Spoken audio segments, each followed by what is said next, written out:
رسول اللہ صلی اللہ علیہ وسلم نے فرمایا من قرأ تبارک الذی بیدہ الملک والف لام میم تنزیل السجدہ بین المغرب والعشاء الآخرة فکأنما قام لیلۃ القدر، جس نے تبارک الذی اور الف لام میم سجدہ کو مغرب اور عشاء کے درمیان پڑھا گویا اس نے لیلۃ القدر میں قیام کیا۔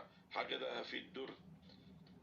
اور ایک روایت میں ہے کہ جس نے ان دونوں صورتوں کو پڑھا اس کے لیے عبادت لیلۃ القدر کے برابر ثواب لکھا جاتا ہے۔ رسول اللہ صلی اللہ علیہ وسلم جمعہ کی فجر کی پہلی رکعت میں سورۃ السجدہ اور دوسری رکعت میں سورۃ الدہر پڑھتے تھے۔ دونوں صورتوں میں جنت اور دوزخ کا کافی تذکرہ ہے۔ فَلَا تَعْلَمُ نَفْسٌ مَّا أُخْفِيَ لَهُم مِّن قُرَّةِ أَعْيُنٍ، پھر کوئی شخص نہیں جانتا کہ آنکھوں کی ٹھنڈک میں سے کیا اس کے لیے چھپایا گیا ہے۔ جزاء بما كانوا يعملون، ان کے اعمال کے بدلے میں۔